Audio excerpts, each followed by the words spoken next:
I'm on, mate. I'm on. Good to go. Right, we're in. Talkover business. Talkover business with Stylus and Dubl, and it feels a bit weird, this, bro. I'm not gonna lie. It's the first time we're doing inter-county podcasting. What can we call this? Because I feel like this is like a first of its kind, bro. You know.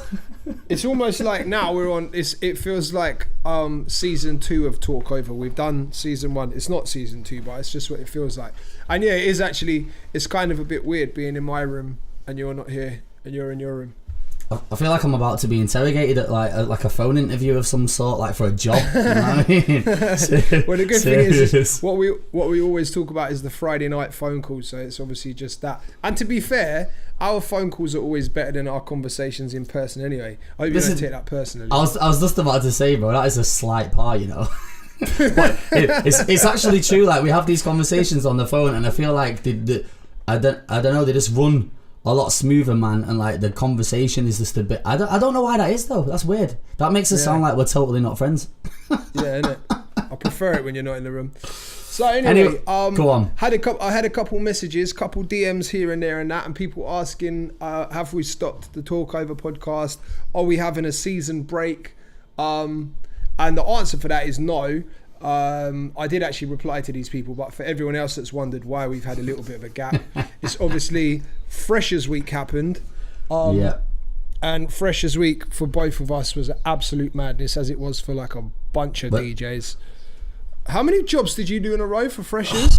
Bro, like, you just say Freshers Week, and it was more like a Freshers Month over this way, bro. Honestly, mine's only just calmed down in the last week.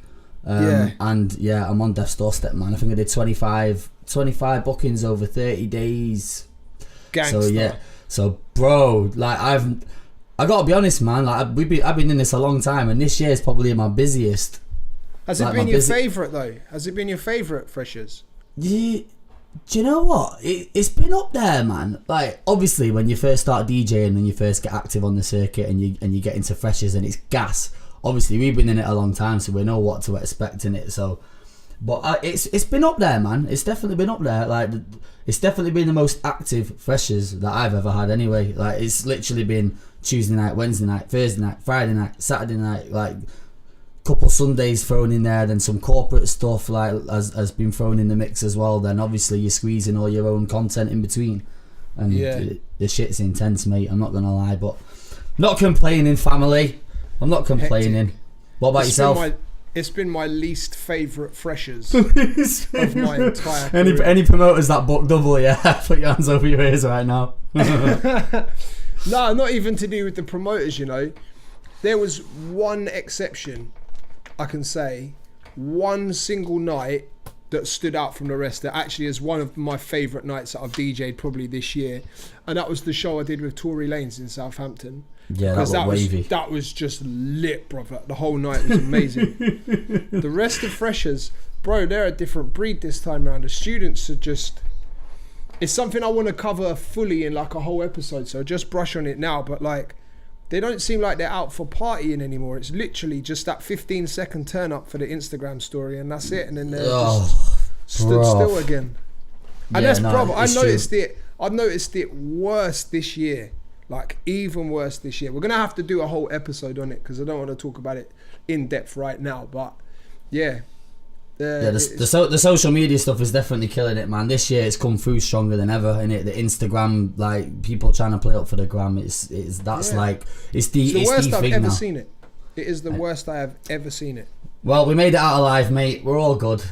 And we're here. And you just flipping Mr. International over here. You just got back from Dubai yesterday. Was it yesterday or the day before? Yeah, I got back Friday morning, man. So went out for a quick booking on Wednesday. Shout out to Devon.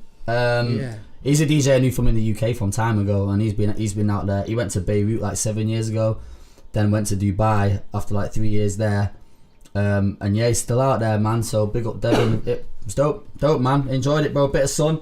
Last bit of sun I'm probably gonna get now. So, sick. But fully back to the grind. Back on the Talkover. You know what I mean? Time to get active, mate. Back to business. Yes. And for everyone that is watching and listening, we're gonna start dropping more regular episodes now as well. Yeah, we've been slacking. We've been slacking, bro. No, you know what? It's not slacking. It's we've both been busy, and it's difficult to stay consistent. We've always said that we want this podcast visually to be the best quality that it can be, which is why we don't just rush a thing and just throw it out based on whatever. Like, a lot of time goes into the production and post-production and all of that stuff. So, but now we've got this new format where you're in Manchester and I'm down in Kent, and we can just chop it up. There's going to be a lot more regular podcasts. So I think the Wednesday night weekly drop is going to stop, and we're going to probably do more regular podcasts. That's the plan anyway. Yeah, it's like when something pops off and I see it on social media and I'm like, yo, where's Dubl, man? we need to talk about this shit right now. Do you know what I mean? So like, this is 100%. Our answer. This is the way we can get around it and make it work, man. So we're here, bruv. And there's a couple of things we could actually talk about today, to be fair. Yes. Obviously, Dave and Fredo currently sitting at number 1 in the charts with the Funky Friday, which is just kind of... Bro, do you know what? It's mad, yeah? It's the first number 1 record that I'm playing in the club and it's not getting no reaction, bro. I am so glad that you said that, you know. It's getting no reaction, so glad bro. that you said it, because I've had exactly the same thing. So I got onto the record probably about a week ago now.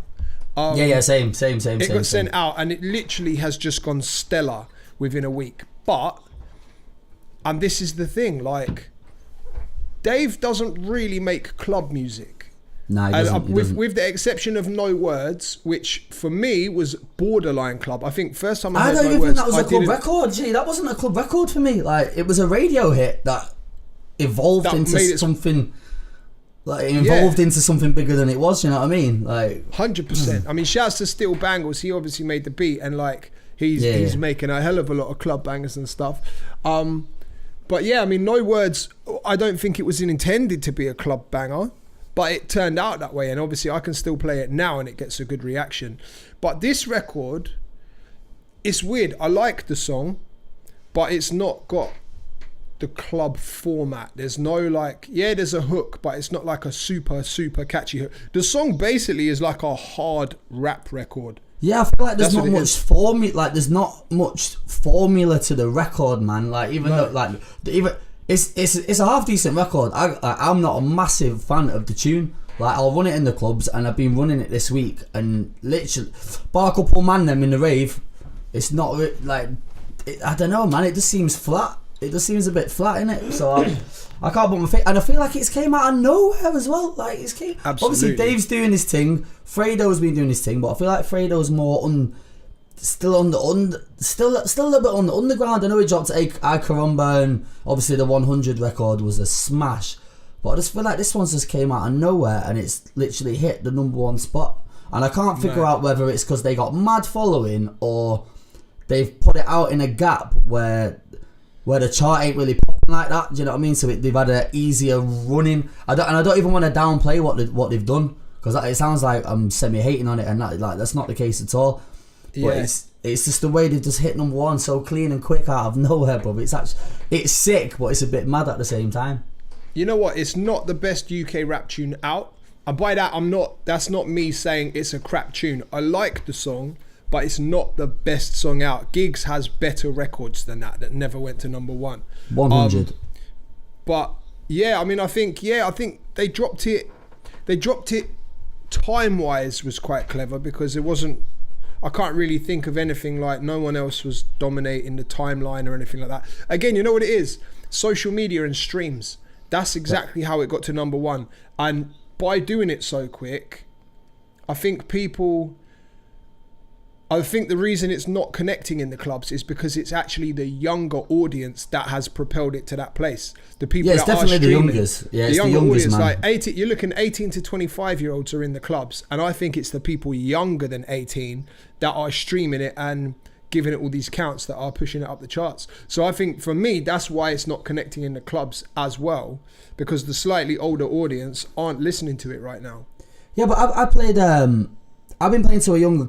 Actually, yeah, to be fair, last night the crowd wasn't really on that vibes, but Friday, Like it's a younger crowd, man. Spotting Liverpool. Yeah, but I'm talking like 13, 14, 15, 16. Oh, you're talking like the kids. Okay, I'm talking specifically like a very young crowd, because that's who is listening to this song. As soon as it drops, they're the ones who are already on social media to catch all the notifications and that. Do you know what I mean? Like older people, they've got jobs, so like in a Monday to Friday in the daytime, they're not on social media and Spotify and all of that stuff like that. Do you know what I mean? And you got to think, remember back in the day in school, like sitting, I don't know if you ever did this, but sitting on the bus and sharing headphones, or like Bluetoothing or even infrareding songs to people. I said infrared, you know, them old school Nokias in that. Yeah, you remember that. But yeah, that's how you used to share music. Well, now, boom, it's one link in a WhatsApp group, and if you're in school, everyone's talking about it and stuff. Do you know what I mean? So I think that's how the song has it's become an epidemic super quick and super fast. It's managed to the way music can travel so fast now, man. Yeah, like the game has changed forever, bro. The game has changed forever. Yeah, permanently. But it goes back to our conversation we had before about the way that streaming affects the charts and how it should be changed.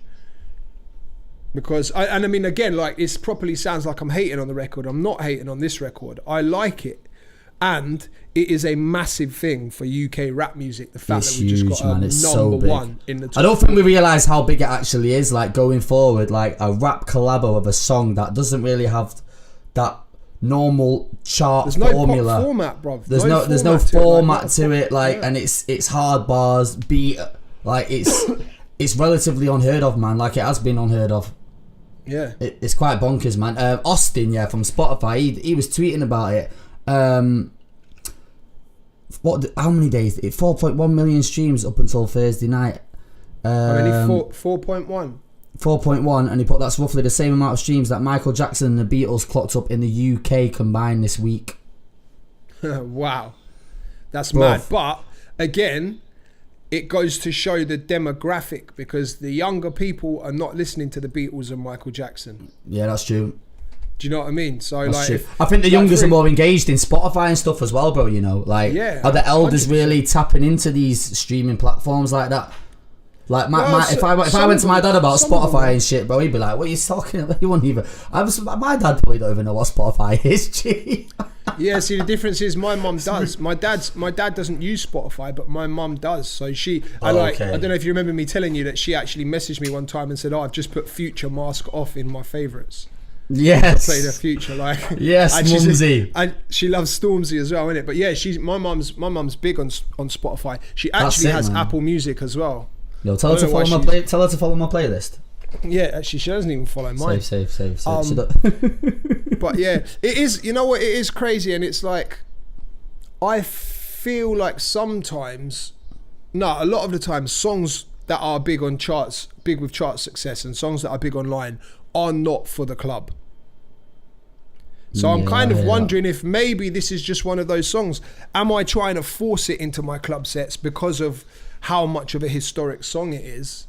Am I just trying to force it in and make it work? Maybe we shouldn't play it in the club. Maybe it's not, because it's such a laid back tempo, it's such a laid back flow. There's not really any parts where you can just cut the music and everyone sings it. Yeah, that's what I'm saying, man. It's not high energy like that, innit? It's not like kind of record. There's no mosh pit parts to it or anything, and like, even for people to turn around and say, "Oh yeah, but the tempo's too slow." Well, Post Malone, Congratulations, is even slower, but still mosh pits happen to that song. Do you know what I mean? Yeah, so but that's got like it's got the big hook on it, man. Like, do you know what I mean? Exactly. It builds up to the drop. I gotta be honest, right? If this record didn't hit the number one and it wasn't like in the public eye the way it is now, there's a high chance that I wouldn't play that in my sets. Yeah. And it sounds like I'm hating again, but it's not. I don't mind the record. It's like you just said, the conversation of is it a club thing? Yeah. Like, is it might be completely different. It might just be the crowds I'm playing to, or it's just not got to that level yet where it's killing. Don't get me wrong. There was a couple man them in the rave getting down to it, but when a record hits number one, it's normally the record that you can play at any time of the night, and man will pop off, and everyone's singing the words. You know what I mean? This is a new, 100%. This is a new kind of #1 record that's never been seen. Requests as well, man. I haven't had a single person request the song yet, but it's #1. I've had one, and it was a chick, a girl, a female. Okay. Sorry. So yeah, I don't know, man. It's a good look though, like you say, for UK music going forward. Like the mold's been broken now, and I've seen a lot of artists tweeting about it. I like Dave as an artist, man. I mean, if you listen to his Game Over Dave's EP, like the music that he has on there. One in particular is the I can't remember what it's called. Is it called Questions? Where he talks the questions for the Prime Minister. I don't remember. Question Time. I think it was. Question Time. That's the one. Hard, clever record, man. But bruv, the fact that an artist that young can make a song that long that I want to listen to all the way, but on that topic as well, like I really like Dave as an artist because he just seems like he seems switched on. He's the type of artist in the UK scene that I actually want to win. Do you know what I mean? Because of the message that he's carrying and the way he is about the whole thing. Yeah, 100, I really man. do want to see him win. So I didn't expect the Fredo collaboration. I didn't expect that collaboration. Like I think they've done music before. They've done a song or two before together. Okay. But, okay. But yeah, it just dropped out of nowhere, man. Dropped out of nowhere. Crazy. They got some cool videos. Did you ever see the video? I've seen snippets of it, man. I gotta be honest, bro. I've not even had chance to check the video, bro. That's the thing. I've been that busy, or I've just been plugged in through Twitter, social media. Literally, we're recording this on a Sunday night at 9:05. Man's been in Dubai all week, gigs every night, come back, and I've been in the club since I got back. So yeah, I'm out the loop, man. I'm gonna plug in tonight. It's cool. It's a cool video. It's not like super high budget, but it's not like some dead hood video either. The clips that I've seen, it looks clean, like shot very well. Do you know what I mean? Like, the editing behind it, and whoever's directed the video, has done a very good job of it, man. It's a high quality. When I say it doesn't look high budget, I don't mean it doesn't look high quality. It's just not like they haven't flown off to some mad country and got like 500 people in the video. There's just a couple girls, Dave and Fredo, basically, a couple cars and some costume changes and a mansion. But yo, the song, I tell you what, them man must have celebrated so hard on Friday, because every time I go on Fredo's Instagram, my man's just in Harrods, bro. Spraying. But he was like that anyway. That's what I'm saying, bro. So imagine now. Anyway, he's a money man, innit? Man's got to #1 now, bro. Like, do you know what I mean? It would have been a funky Friday, mate. I'm telling you that. Mad thing. I'd be interested to know everyone else's opinion on whether it's been working in their club sets. Yeah, 100%, man. If there's any DJs watching this, like, hit us in the comments, innit? Like, let us know. Like, because I guess it goes off area as well. Because I reckon, like, down in central London, I bet this shit's fully popping. Like. Yeah, most definitely. It goes off. It's areas, innit? Like, it's a regional thing, man. Like, some areas will pick up on it later than others, man. And obviously, it's had its boosts from. It got playlisted on some of the biggest playlists on Spotify, so obviously that gives it the little peg up, if you know what I'm saying. Yeah, 100%. Because I think I'm just looking. I'm on Austin's page now. If you don't know who Austin is, he's the playlist editor, or what's his job role there again? Oh, you know what his job head of shows and editorial for the UK. I think his job role is. So yeah, he tweeted saying, "We know some rap songs can fly and then burn quickly. So the question was, could Funky Friday keep up the pace? Could it stream 100k, 200k, 300k a day without going into too much detail? Let's just say that they passed that with flying colours." So. Do you know what I mean? It's getting more than 300, 400,000 streams a day when it first dropped, bro. Then the playlists, pump it. Like, I'd love to know what the numbers are now. Yeah. On it, I'd love to know. Crazy. Hey, do you think playlists on Spotify would one day replace the importance of radio shows? Because you see in the past how an artist, it would be so important for them to get their song on, say, Westwood's show because he's the rap guy for the UK. I don't think it's that. I'm not talking now specifically on Westwood, but I don't think it's that important anymore. Like, someone was saying to me the other day, certain influencers on Spotify are getting paid by the labels or getting paid by artists to put their songs into a playlist because they know that's how they can rack up the views. It helps for the it helps for the PRS. But if you've got like if you have like a trusted playlist where people know, you can actually bust a song from a playlist. Like, yeah, it is. But if these playlists are powerful on Spotify now, you know, like, it's mad, isn't it? It's bonkers, man. Like, if you, my boy Tyrese had a track in Manny called Vacation, and like that was one of his first singles. He'd only been doing music 6 months. And then like the Afrobeat playlist picked him up, and one or two of the other like UK playlists picked him up, and he signed a 2-track deal within 6 months, bro. So it's like, that's what I'm saying. Like the tools are there now to just do this thing. Yeah. Regardless, that answers my question. He's managed to do that without getting any national radio play whatsoever. Without none of just that, bro. Just on Spotify. Exactly, man. Talking of national radio, this is another thing that's switched up since we last spoke. The radio landscape. What the fuck? Oh shit!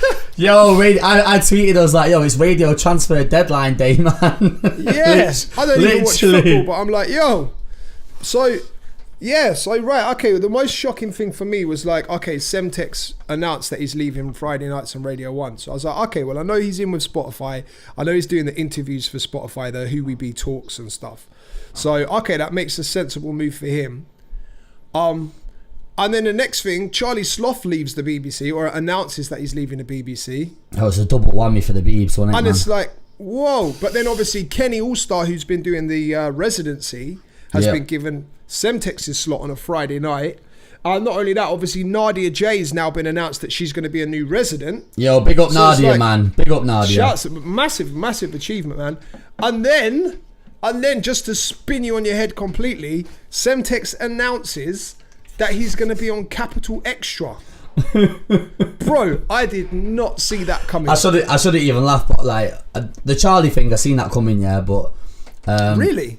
No, I knew. He's had his Radio 1 show for like. I didn't see him leaving the. I didn't see not the leaving the BBC bit, but when he said that he was off, I just knew that Apple was where he was going to go. Like, has he announced that yet? No, he's not announced it, but I think a lot of industry articles have published stuff on it, and he posted a picture, and he was like, people will talk blah blah, and he's biting an apple, bro. Come on. Yeah. You may as well just hold the side up. Yeah, it makes the most. It makes the most sense for him to go to Beats One. I feel like that's the only upgrade from Radio 1. And this is the thing. Go on, sorry. I'm gonna you go. I'm gonna say something. Right. if you look behind the scenes of it as well, one of the head guys at Beats One used to be at Radio. At the BBC. And who else? I think. Was it Ben Cooper? I can't remember the name, but there was a name of someone else who in One Extra was quite important. And Ben Cooper was the guy at the top. I mean, Ray was there back in the day, innit? So. And has he moved to Apple Music or Beats One now? I'm not even sure. You know. I don't remember if it was Ben. That's why I don't want to say specifically that it was him. But another person quite high ranking at the BBC moved over, and obviously Zane Lowe was poached and he got taken over. And there's a couple other key people from the BBC now work at Apple Music and Beats One. So it would make the most sense for Charlie to go over there, especially if he's got friends in the building already. I was thinking the other day, bro. Like, is it a step up?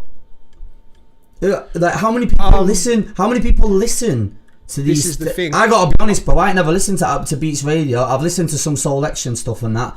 Bruv, I don't know how to listen to Beats One. you have to be subscribed to Apple. Like, you can't just check in like that. So instantly, you're out the loop if you're not with Apple. Okay, yeah, but if you break it down like that though, Apple Music have 50 million subscribers. Radio 1 doesn't have 50 million listeners. Yeah, but Radio 1 has a demographic. Them 50 million subscribers could be anyone, man like jazz, man like hip hop, guys like rock. Yeah. Do you know what I mean? Like, not every man's going to check that, so you can't break. Like, it's hard to break it down. I'd love to know what the listening numbers are. But I mean, also, the other. Unless Charlie wants to go there and he's like, I'm going to build this thing.